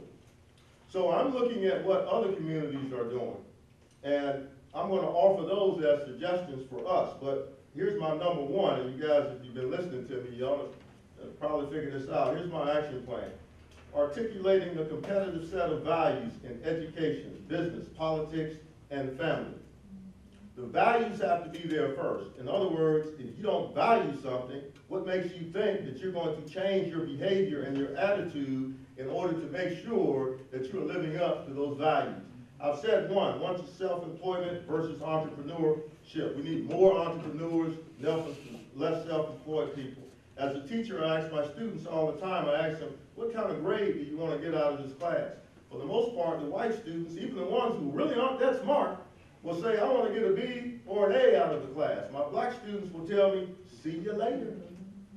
If I get a C, I'm fine, okay? So that's an attitude that has to be changed. It has nothing to do with your intellectual capacity. You're gonna have to hold your thought on the other ones, because we're running out of time and we want everybody to get theirs in, and then we have to begin to close out with our brother, Sister Lynn.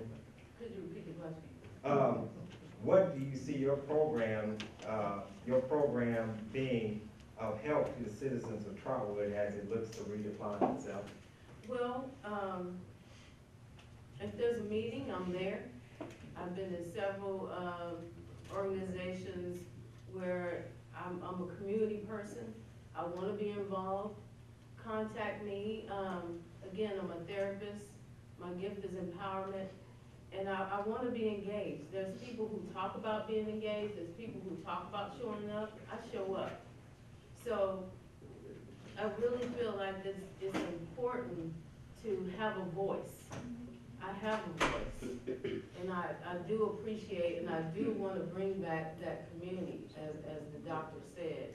I really heard that when he said that we don't have community anymore.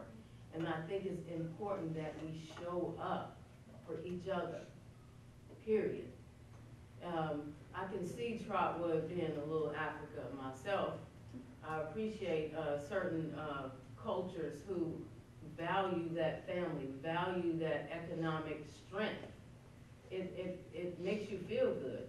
It creates that lineage, what you talked about. I hope my grandchildren have no sense of what we're talking about. That's right. That's my intent for my granddaughter to read this in a book, not necessarily experience it. So call me on there, period. Brother Brad? Yes, the foundation of Black Wall Street 2.0 is cooperative economics.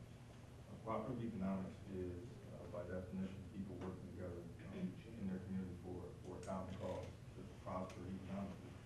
And under that model that we structured the Black Wall Street 2.0 business to be able to gather people together in a particular niche market to come together as collective investors to produce a return on investment, and that is cash dividends, that is also employment through the projects that we're pushing. The project that we're pushing right now is called the Cultural Ownership Initiative. The Cultural Ownership Initiative is a venture into the black hair care and beauty supply industry. The black hair care and beauty supply industry is a $17 billion industry. 33% of the entire beauty supply and services market is supported by black women, but yet the entire black population is at 14%. So you see that black women spend a lot of money on their hair, on their beauty. The beauty industry is an area that has people of different races, and especially as black people. We all agree on whether we're a baker, whether we're a psychologist, whether we're a black doctor, sports person, when it comes to our hair, nails, and beauty, whatever religion, we speak the common language. So with the Cultural Ownership Initiative, we are now pushing and marketing and pulling together stylists, barbers, entrepreneurs who want to collectively invest in the beauty supply service industry, and to be able to put these products in Trotwood, in stores, so that we can educate our people about coming together and buying those beauty supply products in our own black-owned salons and barbershops. As of right now, when it comes to hair and extension weave industry, 93% of that revenue goes to the community right now. So we have a huge pool of money potentially that we can put together and use those dollars here in Trotwood to do that project, to recirculate that money, and then take that money into other things as well. Thank you, brother. Dr. Ridgely, I know you are not familiar too much with Trotwood, but basically, Trotwood would be would you say a suburb? A suburb that at one time was very prosperous. But I guess now you see this shrinking of the economy, and you're seeing this centralizing of businesses, and of course you know that these businesses are going to be centralized in white communities. So what would you offer to Trotwood as a solution?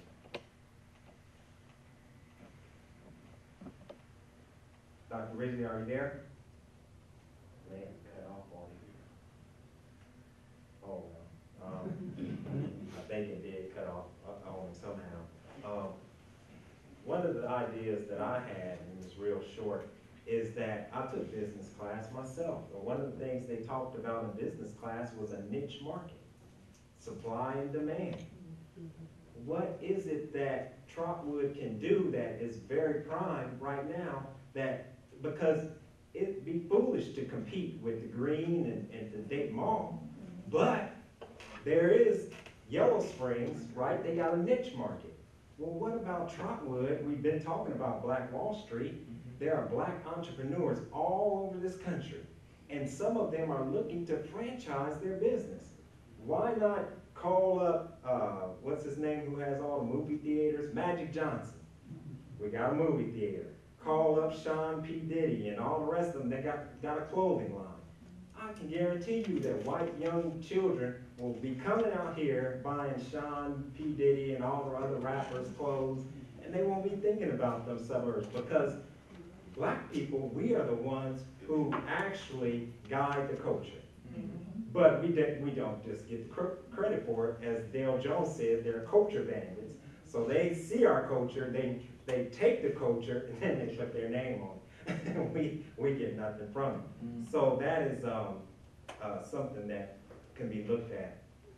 And with that, it looks as though we got just 2 more minutes. So I'll go ahead and just bring up my brother, and I want to introduce him as he didn't get to introduce himself. But Brother Tyrone is the local representative for the Honorable Louis Farrakhan. That means that he has a lot of weight and responsibility on his shoulders. And I want you all to know, and those who have met him, know that you know a person from their spirit. You can feel a person's spirit literally a mile away if you're in connection like that. And we all know that our brother and his spirit, this brother is genuine. He's a brother's brother. So with that, I want to just bring our brother back before you, and I'll leave you in greeting words of peace. And assalamu alaikum.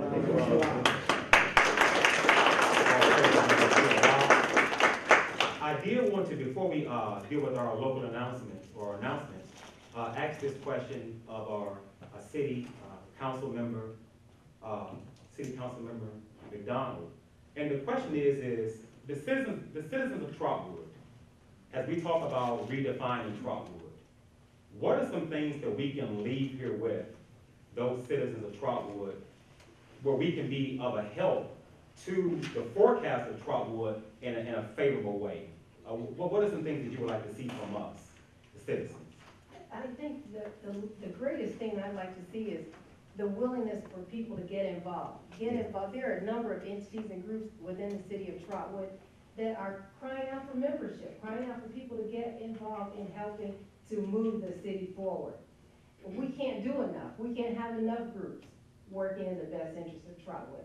Secondly, we have strong female head of households. We need our African American males to step up to leadership.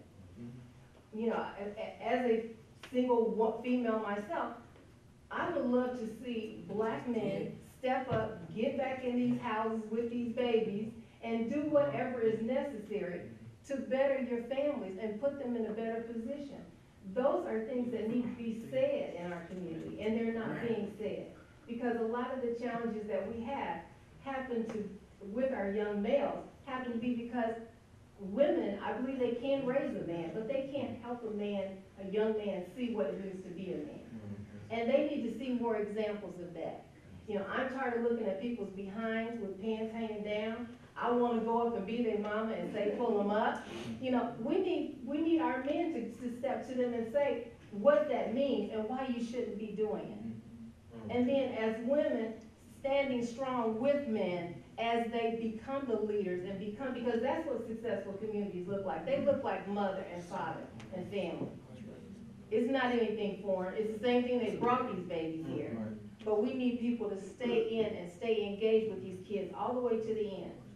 And I think those are some of the things that definitely need to happen. But again, there are a number of groups in Trotwood. Get involved in them. Know the issues. Know the people who you elect.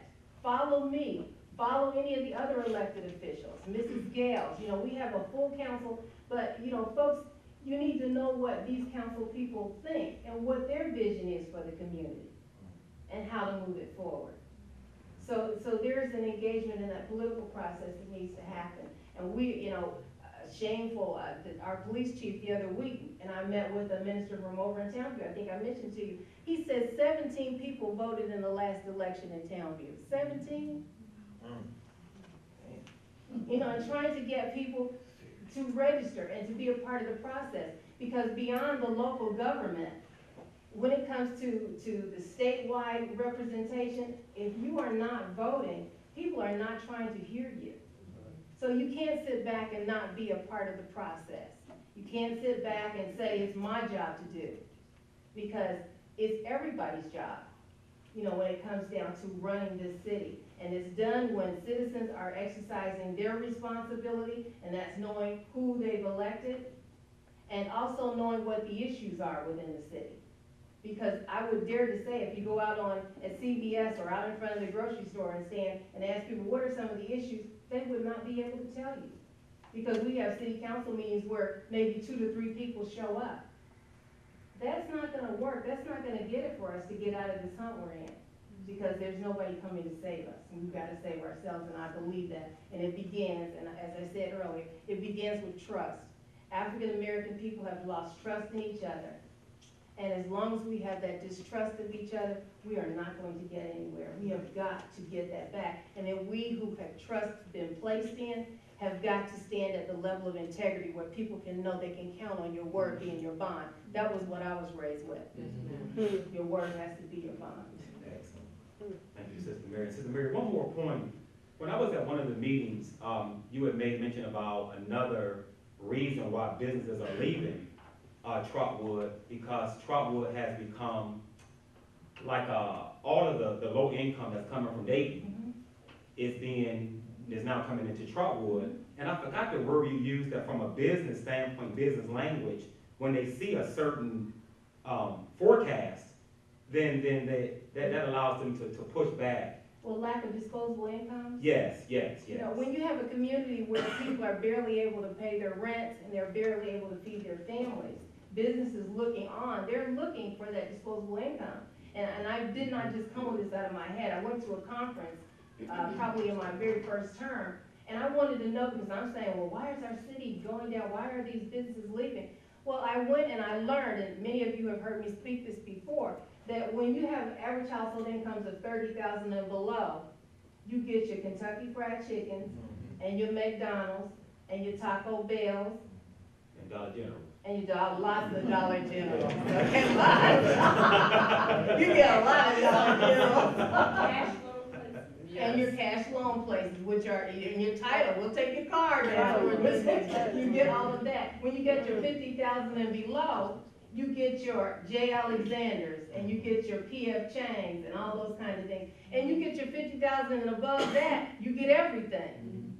So when you look at our community and you look at average household incomes that are in the $30,000, $35,000 range, you get your Taco Bells and your McDonald's and that kind of thing. So what we need to do is work really hard at helping our people move income, average household incomes up. We need jobs that pay living wages. And I need people to know that it's not just about having shopping centers and places to shop as much as it is having jobs that pay you a living wage. You've got to be able to survive, because retail jobs anywhere are minimum wage jobs. Yeah, I had some numbers, if you could allow us to. Median household for Trotwood is close to $38,000 median. Let's compare that to Ohio, which is a little bit over 48,000. And now let's compare that to the nearby communities that we're talking about. Centerville, 57,000. Miamisburg, 52,000, almost 53. Beaver Creek, 74,000. Okay? So these are just something to keep in mind when you're talking about what you're talking about. Thank you, Brother Marlon, and thank you, Sister Mary. Let's give our panelists a round of applause.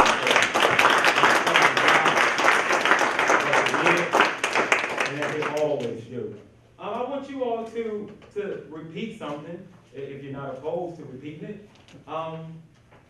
We hold the key. Hold the key. We hold the key. We hold the key. and that's enough.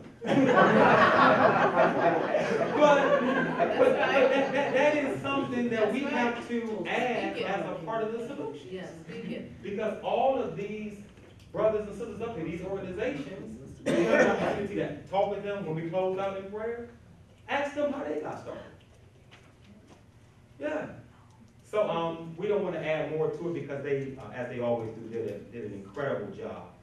Yes, ma'am. May I honor Councilwoman Gales here? Absolutely. Opportunity, please, if she has something she would like to share. Oh, thanks, Mary. I'd like to say that this has really been a wonderful seminar for us, and I can see that there is some hope for Trotwood. I've been very concerned about that. Like you say, I work in the schools. I'm very concerned about us delivering our kids to nothing. Right. And I'm very interested in talking with you to see what we can do to make them productive citizens. And I can see some solutions from all of you. And I really appreciate you all coming into the community. I will say I was a little afraid, you know, the perception. Yes, ma'am. Everything Yeah, she said, brother, you see, they gonna have the security. The Mary says, Farrakhan. Well, I had been one with him, and I knew how heavy the security was. Yes, and I ma'am. appreciate You that. keep it tight now. But it's just really wonderful to know that you all are speaking up, and like Mary said, it's really great to see some black men stand up and take some leadership. Because our black men need those role models. All praise belongs to God. Let's give our city council. Real quick. We were here with strategies. I always have data. That's one big thing too. Here's some of the things that we're doing that if you guys could just spread the word, that helps to create value. Not only for us, but here's some of the things. I've already talked about the values. That's the first starting point. The second one, well, is apprenticeship opportunities among us, our contractors, our business people. Train some of these young folks, okay? And facilitating strategic partnerships. These are what other communities are doing. We need to have a value of creating strategic partnerships among ourselves, but because the mainstream community is not going to deal with us until they understand that we are organized and we mean business. That's one of the reasons they come, they look and see what's happening. Okay, they're not organized, they're gone. Okay, we have to understand that. Facilitating innovation in education and free enterprise.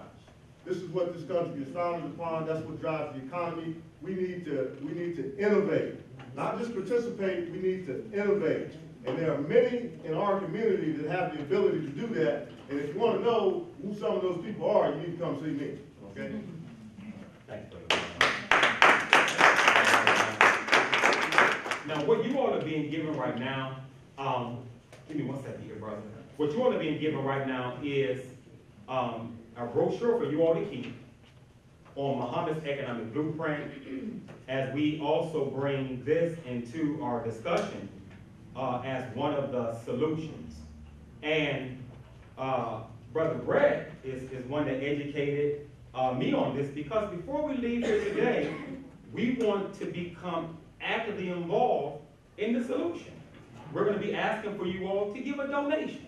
Anything that you all can spare. But what I want to do is I want to take you all to the middle of the brochure, and it has a question, and the question is, who will directly profit from this economic blueprint? Now let me say from the offset, we don't want you all to be taken aback by Muhammad. This is a blueprint that is transparent. That's right. This is a blueprint that is for all people, regardless of race, class, creed, color. This is for oppressed people, period. So it's not just isolated or marginalized to Muhammad, those of us in the nation. The great doctor talked about our farming that we have. We sell to all people and all people benefit.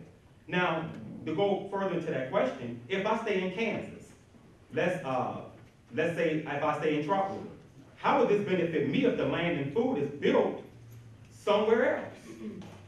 Listen to the answer. You're benefiting right now from wherever the land is that is producing your food. You don't have to be where the land is, but the land and the development of agribusiness will absolutely benefit us wherever we are. Because production of food means warehouses, it means trucks, it means supermarkets, it means all of those things that come from providing food. Again, we encourage all of you all to go to the economicblueprint.org where you can gain more knowledge of this incredible blueprint where the Honorable Minister Farrakhan has brought economists to the table. And he has asked them, does this make sense? Is this something that's practical? And they have white people, Jewish people, all from all walks of life have mentioned to the minister and told him that this is something that absolutely works. So at this time, brothers, can you all come forward, please? We're going to ask for you all. We're going to start here from the top here, because some of what we're asking for, if you turn to the back, we're asking for is it 35 cents a day? 35 cents a day is what we're asking for. 5 cents a day. Thank you. 35 cents a week. And you all know 5 cents a day, 35 cents a week is nothing. And again, please, let's educate ourselves about this blueprint. Because as Brother Gregory, you were mentioning that another phase of this blueprint is that those of us that want to go into business, when we as a people get to a certain point, you all and I'll be able to have a loan agency, your own blueprint that you and I can borrow from to be able to help us to come out of poverty and want. Also, as the receptacle is being passed, we're also going to, you all know me, the sweating contest, so I'll start tripping. We're going to ask you all, when we close it in prayer, to visit our bookstore. Always, whenever you all see the brothers out with the final call newspaper, you all should do yourself a service and get this paper. You want to stay informed. Stay informed. So we have some of the newer papers on the table, as well as some of the latest lectures by the Honorable Minister Louis Farrakhan. You all know you cannot come to a Muslim event without the world famous bean pot.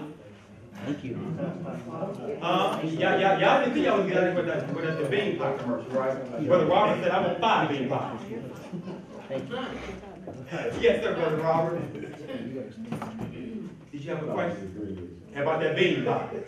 Brother Robert knows the greatness of that bean pot. Can I get this brother real quick? Just, you got some quick questions? Just an observation, if I may. Yes, real quickly. I'm enthralled by what is happening here. I travel throughout the world. And to have this conversation this day, in this place is very encouraging. But I'm going to challenge you on your next one, because I presume there will be many more. We're talking about economic and economic empowerment. You cannot have a meaningful conversation on economics without understanding capitalism. If you don't understand capitalism, then you will be lost. Point, the 85 richest people in the world have more wealth than 3.5 billion in the world. Yes, sir. And we are in a capitalistic society. Right? And there are powers, institutional, you mentioned the black church or black faith-based. We have to pull on the institutional memory of all the institutions to affect change. Yes, sir. Right, from that standpoint. So hopefully, in your next venture, you will have a conversation about capitalism. Yes, sir. Right? Because capitalism is well, it's thriving. Yeah. We all are participating, whether we're willing to participate or not. All right? And capitalists, which I am one, we feel this: the market will take care of itself. Yes, sir. Thank you, brother. Great job. Thank you so much. Thank you, sir. Sister Monica? Oh, I read it in the brochure. Thanks, I got it. Okay, not a problem. I got to close out, family. Real quick, Brother Steve. We have the youth back here. The future is the youth is our future. Brother Steve, go ahead. Real quick. Okay, I just wanted to say that, we talk about economic development and we talk about empowerment. What we're taught in history, and what we look at in history, is that land is the basis for all independence. When you look at war right now is being fought over land, taking their land like they did take the Native American land, because land has the ability to produce your food, your clothing, and your shelter. And that's what the economic program is all about, is purchasing land. Because once you got land, then you can go ahead and do something for yourself. Thank you, Brother Steve. Thank you, my sister. Yes, sir, Brother. How's everyone doing today? Hello. Fine, Good, sir. great. My name is Kamal, and I just, like I was sitting down, I just had an idea in my mind. I don't really too much know about Dayton. I just moved here, but I was thinking about if you, when we have all this information in this room, so like it would be nice if we had like if you want to get the information out to people, if we had like a community walk or community day, and each one of y'all present a presentation to people. Like, you know, grab, because that's how you're going, when you present to the community, and you want to grab the masses, and then we can push as we go on towards it, you can push it by going to different apartments or different communities, and we can go through communities and spark this day up, so we can at least get the information out to the people, so they can know everything we about to do, and let them know that it's a change that's about to come with all this information. Thank you. Very citizens of Trotwood, my sister, let me get your name again. Janice. Sister Janice, please see her. This is the TNT, is that correct? Right here? Yeah. Yes. All right, because these are organizations, to Brother Kamal's point, that exist right here in Trotwood that can be able to bring it into fruition. Thank you so much, Brother Kamal. Some upcoming events, time is on me. Is that October 4th, Sister Darnell, or disaster preparedness? At the Dayton Library on, that's October 4th? That's the main library. 4 to 6, main library, mark your calendars. October 4th is going to be a disaster preparedness workshop being done by the beautiful Sisters of the Nation of Islam. There's another free event. Again, we pride ourselves on information. Please mark your calendars and come on out and support that great endeavor by the beautiful Sisters of the Nation of Islam, the MGT and GCC. Also, we have your email addresses. We hope everything is legible and accurate, because as you all know, we are just a days away from celebrating the 19th anniversary of the Million Man March. That's right, give it up, give it up.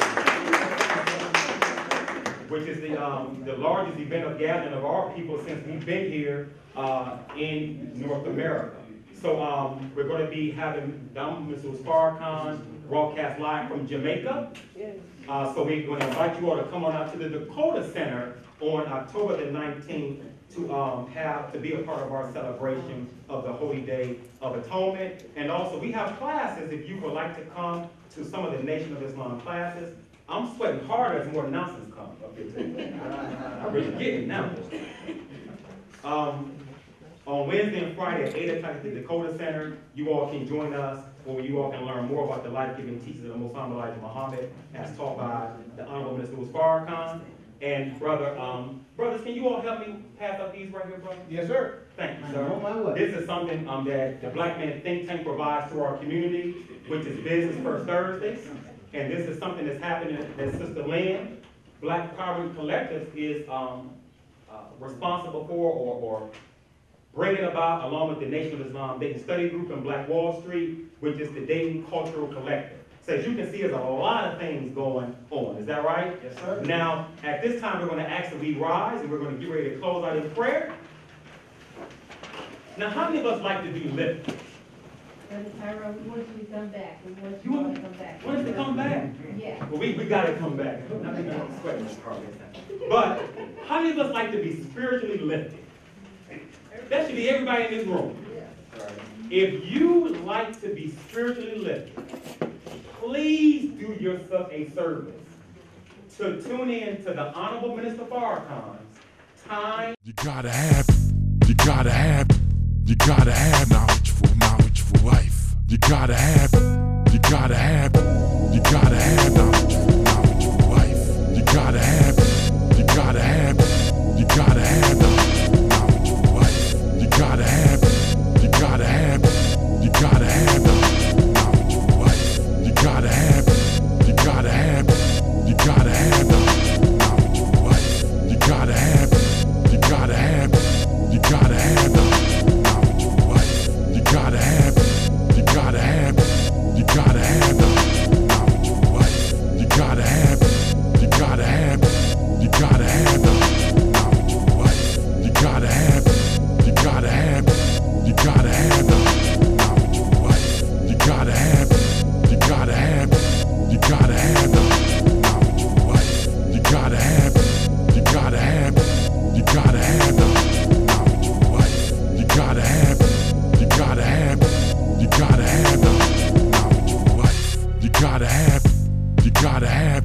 You gotta have knowledge for life. You